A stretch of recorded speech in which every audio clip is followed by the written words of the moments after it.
Какое будущее у Центральноазиатского региона? Какой толк во встречах глав государств Центральной Азии? И есть ли какие-то достижения за эти годы? Подписывайтесь на обновления, и точно будете в курсе всего самого важного. Экспертов спросили о том, какие итоги можно было бы подвести на этой юбилейной встрече, которая пройдет в скором времени в Таджикистане. И можно ли говорить о каких-то достижениях? Фарход Талипов на это ответил. Я бы сказал, что возросло взаимное доверие всех государств по отношению друг к другу. Среди достижений последних 5 лет, я думаю, важно также отметить то, что стороны постепенно приходят к осознанию на международной арене. Они должны выступать с единых или схожих, близких позиций по наиболее важным ключевым проблемам. Среди достижений я отметил бы принятый в прошлом году на 4-й встрече в Чолпон-Ате договор о дружбе, добрососедстве и сотрудничестве в целях развития Центральной Азии в 21 веке. Это говорит о том, что действительно постепенно процесс региональной интеграции приобретает более серьезные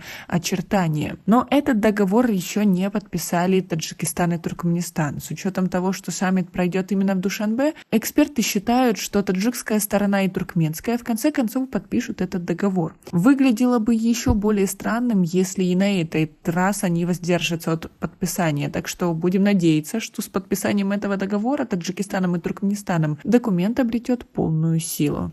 Таджикский эксперт на это говорит: у нас в Душанбе перед этой юбилейной консультативной встречей господствуют смешанные чувства. Часть местных экспертов говорят: да, Таджикистан, который воздержался от подписания этого договора, подпишет его, потому что это будет в Душанбе, и неподписание документа могло бы выглядеть алогичным. С другой стороны, есть вопросы, которые остро стоят на повестке дня, и это незавершенность демаркации и делимитации таджикско-кыргызской границы. Действительно, за последние годы на границе двух стран произошло несколько крупных конфликтов, и на прошлом саммите этот вопрос тоже был затронут. А президент Казахстана сказал, что каждый выстрел на границе отдается эхом во всем регионе. Возможно ли, что другие страны региона выступят посредниками и помогут решить эту проблему? Это на самом деле очень сложный вопрос, потому что, естественно, обе стороны должны доверять, если будет посредническая миссия или сторона. Поэтому это вопрос доверия прежде всего. Конечно, с большой заинтересованностью и вовлеченностью Казахстан готов выступить посредником, и это неоднократно было анонсировано официальной Астаной.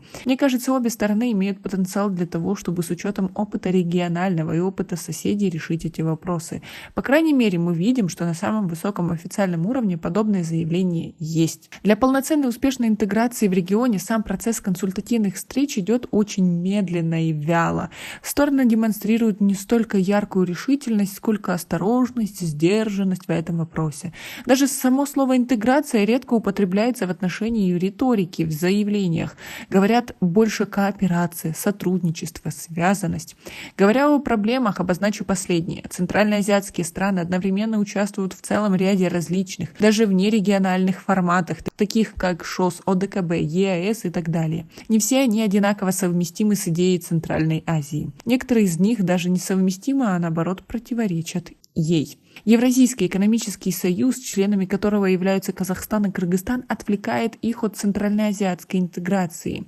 Я, например, могу с уверенностью сказать, что среди казахских и кыргызских экспертов, видных опытных аналитиков, существует мнение, я даже предполагаю, что оно витает и во властных кругах, что членство этих государств в ЕС оказалось неудачным, и они задумались о мирном выходе из ЕС.